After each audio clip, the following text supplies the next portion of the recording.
Yeah, looking forward to seeing this as a brand new event. It's only the second year that we run it here at Henley, the Open Women's Pairs event, the Stoner Challenge Trophy.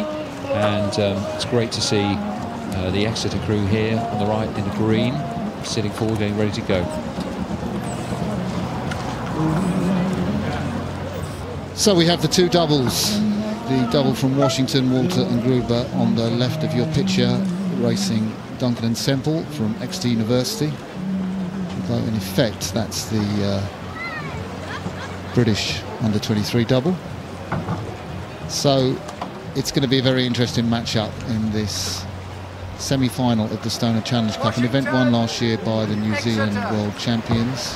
When I see that you are both straight and ready, I will start you like this. Attention, go. Get ready, please. Just quietly, because we haven't heard the umpire's call over, but I think I'm just feeling that the athletes are long before the umpire calls the start command. You don't want to sit here for too long. It's quite a difficult position. It's quite unstable, and it's a moment when you want to be getting on with the race.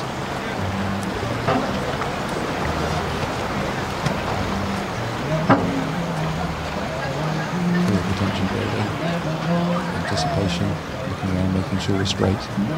Quiet falls. Actually, they were sat there for a long time, aren't they? You can just see that Kenzie Walter, the 22-year-old in the Husky boat, just adjusting the course minutely, as is Susanna Duncan, the bow of the Exeter double on the right of your picture. Yeah, they're both realigning now. And this makes me nervous, let alone them. It's a long time to sit. I mean, normally, there they go. A moment of relief and a moment of release of power from quiet to explosion as these doubles get away cleanly. On the right-hand side, the Exeter University double, GB under-23s. This is their last race prior to the championships, under-23 championships at Poznan at the end of July. So they're looking really to make this a great preparation for those world championships. And on the left of our picture, Kenzie Walter in bow and Clara Gruber in stroke of the Huskies double. Looks to me like the crews have both got off cleanly. Their steering's in good shape, and this could be setting us up for a great race as they come onto the boomed part of the course, out of the start phase and into the phase where they really need to start finding their pace. And at the moment, it looks like the double from Exeter has really gone off well. I'll tell you what, it's fantastic to see the colours of Exeter University here in the sort of semi-final of Henley. The programme run by Richard Tinkler there. I used to know him down from his Thames Tradesman day, but he's got a fantastic programme going down in Exeter University, and these two athletes have done so well in that programme. And as you heard Matt say, they're in the under-23 system, pretty much selected as the under-23 double. They won't really get the nod until Monday. Yeah, but I mean, this is a pretty good display of speed from them. If they're looking to be approved for that position, then they're doing everything they need to. On the far side of our picture, you know, Kenzie Walter and Clara Gruber from Washington are no slouches. Clara was actually in the German Junior Women's 8 and got a silver medal in the Junior World Championship, so that's a pretty class thing. Raced as a freshman in the Varsity 4, winning silver at the NCAAs, and a stroke Kenzie Walter several times in the Varsity 4. Also named a scholar athlete, so wise head on athletic shoulders. And as the Washington women on the far side really trying to find their rhythm, I would say the Exeter double are a bit more aggressive, a bit higher rate of striking, and really pushing on to just consolidate their lead at a very early point in the race, Martin. Yeah, I mean, I'm just in awe of the Husky programme, the Washington programme. I mean, they had that fantastic race earlier today in the semi-final of the Remenham, the women's 8s, where they pretty much led the British national 8, the young women of Washington, and just got rode through towards the end, but they gave them a real scare. And then their Washington quad, I mean, they went out to Sydney Uni and Edinburgh Uni, but I mean, they've had a huge programme run by Yasmin Farouk. I think Josh Goodall does the assistant coaching for these women's sculling, but it's such a strong programme, and the fact that you can have a women's double, Kenzie Walter and Clara Gruber, in the final. Gruber, a freshman at the Huskies this year. I bet she's going to be in the Varsity 8 next year, though. Well, it's a great experience for them to come over here, take some planning and some preparation and some resources to do it, and it's a hugely attractive environment for all these international crews to come and row here at Henley Regatta. The spectacle, the umpires launch behind, but right now they'd just be conscious of boat speed and racing. Of course, Britain have got such a great heritage in the women's double. One thinks of Kath Granger and Anna Watkins, that sensational race in London 2012 to take gold medal, Matt, and then of course Vicky Thornley and Kath Granger taking that incredible silver, just getting rowed through by Poland in the Rio Olympics. Yes, winning that silver for Granger and Thornley was really the race of a lifetime, wasn't it, to lead the field all the way after having a really disrupted season, and just shows the quality of women sculling here in the UK and actually across the world to see that kind of a performance. And in the Exeter boat, you've got Susanna Duncan there, who started her rowing in the bow seat. Susanna started her rowing in Aiguebillette in France, home of multiple world championships, junior and senior over the years, and she's a class all herself. Went to the World Juniors in 2014 and got a bronze.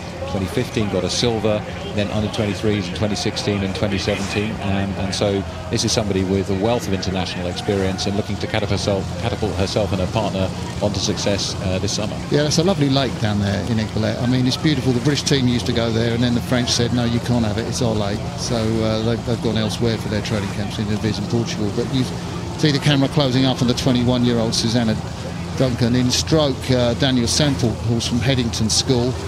She has competed in the junior women's quads quite a few times, I think, without success. But Headington going this afternoon against the might of Marlow, and that school is a real programme on the up. Just built a new gym.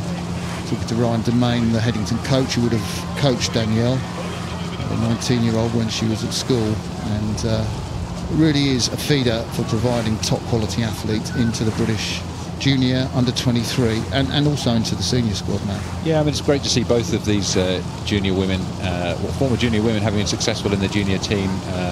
Danielle, you just mentioned there, was in the quad in the Junior World Championships, finishing 4th, a great program there. And then she said she surprised herself in the trials, finishing 7th in the second under 23 in the trials. So these two are both building confidence, building experience, and building speed. And they told us that they were very excited to get to Saturday at Henley. At the moment, they're on course to get to Sunday at Henley. Yeah, I mean, on the face of it, it looks like this race is done and dusted. Washington on the right of your picture, Exeter on the left. There's Washington. They did row through their race yesterday to beat Morgan and Lawrence. And Morgan and Lawrence were leading them at the barrier, so you know they're a strong second half crew. They're going to have to be an exceptionally strong second half crew. You can move a double quite quickly, so you know they could possibly get back, but we've really got something like 500 metres to go, and that's a pretty comfortable race-winning margin from the two young British female scullers there, leading the race very comfortably. They've now gone into sort of cruise control, haven't they, Matt?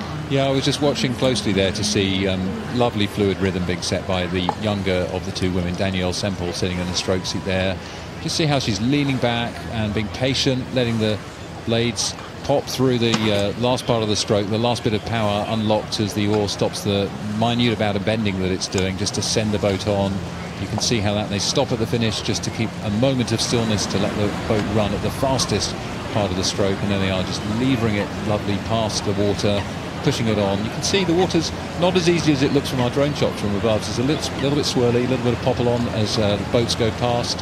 Fake paddle steamers, musicians, boats populated by Elvis, people having picnics, but that won't distract these two as they're on their way towards a Henley final. What I like about that shot, you're looking at the bows, there's very little check and dip as they come up towards the front end. You know, if they're transferring the weight onto the feet and the recovery too early, you'd expect to see the stern dip and the bows come up. That's a pretty flat trajectory, you can see, and so the timing around the front end has to be really good. You know, as they slide up to the catch, they have to be actually timing that blade pickup right away so that boat stays running the whole way.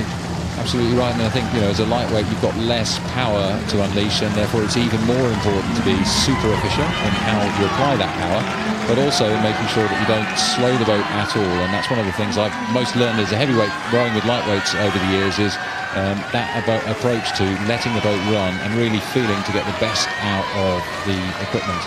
And that's what they've done today here. They'll be super excited to make a Henley final, and the crew from Exeter University approaching the finish now, the last few strokes to go.